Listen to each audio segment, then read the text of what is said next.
شب ہوگی سحر آہستہ آہستہ۔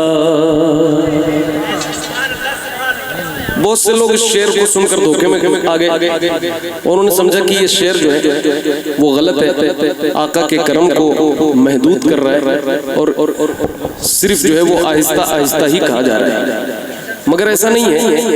یہ شاعر نے اپنی کیفیت بیان کیا اور ہر اس مشکل زدہ انسان کی کیفیت کو بیان کیا ہے جو مشکل میں ہے، پریشانی میں ہے، اور یہ تسلی کا شعر ہے کہ پریشان مت ہو، غم میں نہ رہو، جو مصیبت میں ہے اس کو سمجھانے کے لیے کہ پریشان مت ہو، کرم فرمائیں گے آقا مگر آہستہ آہستہ۔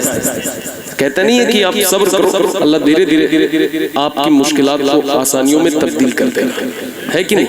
ہر مشکل کے بعد آسانی ہے نا، تو وہ آسانی کبھی کبھی حضور چاہیں تو فوراً ہو جائے، مل جائے، حضور چاہیں تو پھر وہ یہ دنیا جو ہے اللہ مسبب الاسباب ہے، سب کچھ سبب اور ذریعے ہیں اس کے کام کرنے کے، تو یہاں پہ شاعر نے جو ہے تسلی کے لیے کہا ہے کہ کرم فرمائیں گے آقا مگر آہستہ آہستہ۔ الحمدللہ اس کلام کو، اس شعر کو حضور محدث کبیر نے بھی کہا کہ یہ شعر بالکل ٹھیک ہے الحمدللہ۔ چونکہ زاہد بھائی یہ آج کل دور چلا اصلاح، جسے دیکھو اصلاح کر رہے ہیں، جس کی خود کی اصلاح ہونی چاہیے وہ بھی اصلاح کر رہے ہیں۔ کئی ایسے لوگ اصلاح کر رہے ہیں کہ جنہوں نے زندگی میں صرف جو ہے انتشار فساد برپا کیا اور مدرسے کے نام پر چندے کھائے، اور ان سے پوچھا گیا مدرسہ کہاں چل رہا ہے؟ بولے خیالات میں چل رہا ہے، تو خیالات میں یونیورسٹی چلاؤ۔ وہ لوگ بھی اصلاح کر رہے ہیں نعت خانوں کی، ایسے پڑھو ایسے پڑھو۔ ایک دن تو حد ہو گئی، ایک ناظم اناؤنسر صاحب ہیں وہ اصلاح کر رہے تھے کہ بھائی ایسے پڑھو، یعنی اس طرح پڑھو کہ حضور محفل میں موجود ہیں، انہوں نے کہا، اور انہوں نے 20 لطیفے سنائے۔ تو میں نے کہا پھر جب انہوں نے لطیفے سنائے تو اس وقت بھی تو حضور موجود تھے محفل میں، کہ صرف یہ فارمولہ نعت خواں کے لیے تقریر کے بھی آداب ہیں۔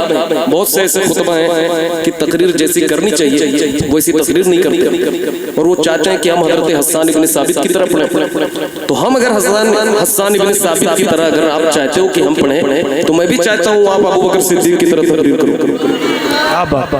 آپ بھی جو عمر فاروق اعظم کی طرح تقریر کرو، آپ عثمان غنی کی طرح تقریر کرو، عبیدہ بن جراح کی طرح تقریر کرو۔ تو ہم بھی اسی فہرست میں کہ حسان ابن ثابت کی غلامی میں نعت پڑھ رہے ہیں، اور ہمارا یہ اپنا کام ہے، آپ کا اپنا کام ہے۔ تو اصلاح کا دروازہ کھل گیا ہے، تو اس کا یہ مطلب نہیں کہ اس دروازے میں جو چاہے آئے جائے، جس کا من ہو اصلاح کرے، جس کی خود کی بیویاں کنٹرول میں نہیں ہے تو وہ بھی اصلاح کر رہا ہے شاعروں۔ اتنا آسان ہو گیا، جمعہ 8 دن ہوا، فارغ ہوئے، سند لیے ہوئے، آ کے ہاتھ پکڑ لیتے ہیں یہ شعر ایسا نہیں ایسا ہے، بغیر تحقیق۔ ارے بھائی کوئی طریقہ اصلاح کا بھی ہوتا ہے، نصیر آخر عداوت کے بھی کچھ آداب ہوتے ہیں، کسی بیمار کو زنجیر پہنائی نہیں جاتی، تو عداوت کے آداب ہوتے ہیں تو اصلاح کے بھی آداب ہوتے ہیں، ہر چیز کا اصول ہے۔ میں حاضر کرتا ہوں سماعت فرمائیں۔ گزر جائے گی شب ہوگی سحر آہستہ آہستہ، کرم فرمائیں گے مگر آہستہ آہستہ، کرم فرمائیں گے آقا مگر آہستہ آہستہ۔ اسی امید پر جینے کی حسرت دل میں باقی ہے، اسی امید پر جینے کی حسرت دل میں باقی ہے، کبھی ہوگا مدینے کا سفر آہستہ آہستہ، کبھی ہوگا مدینے کا سفر آہستہ آہستہ، فرمائیں گے آقا مگر آہستہ آہستہ، کبھی ہوگا مدینے کا سفر آہستہ آہستہ آہستہ. ایک شعر بھائی لوگ ایک شعر. سبھی گنبد بنے جس گنبد خضرا کے صدقے میں. سبھی گنبد بنے، سبھی گنبد بنے جس گنبد خضرا کے صدقے میں.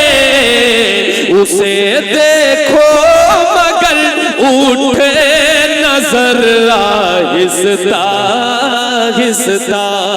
اسے دیکھو مگر اٹھے نظر آہستہ آہستہ. کبھی ہوگا مدینے کا سفر. اب یہ شعر سنیں. قسم اللہ کی نقشہ بدل جائے گا محشر کا. قسم اللہ کی نقشہ بدل جائے گا محشر کا. رکھیں گے جب قدم خیر البشر آہستہ آہستہ. رکھیں گے جب قدم خیر البشر.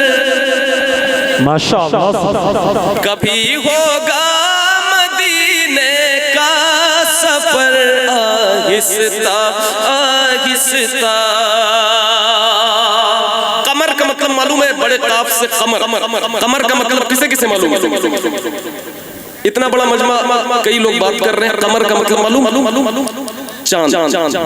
بڑے قاف سے قمر کا مطلب ہوتا ہے چاند. اب شعر سماعت فرمائیں. میرے آقا کے جھولے میں اور ان کی نور کی انگلی. واہ واہ واہ، کیا بات ہے، ماشاءاللہ. میرے آقا ہے جھولے میں اور ان کی نور کی انگلی. جدھر جاتی ادھر جاتا قمر آہستہ آہستہ. جدھر جاتی ادھر جاتا قمر آہستہ آہستہ. سب مل کر. کبھی ہوگا مدینے کا سفر. ماشاءاللہ. دیار مصطفیٰ میں اے میرے دل غور سے سن لے. دیار مصطفیٰ میں اے میرے دل غور سے سن لے. دیار مصطفیٰ میں میرے دل غور سے سن لے. دھڑکنے کی اجازت ہے مگر آہستہ آہستہ. دھڑکنے کی اجازت ہے مگر آہستہ آہستہ سبحان اللہ، ماشاءاللہ. آہستہ.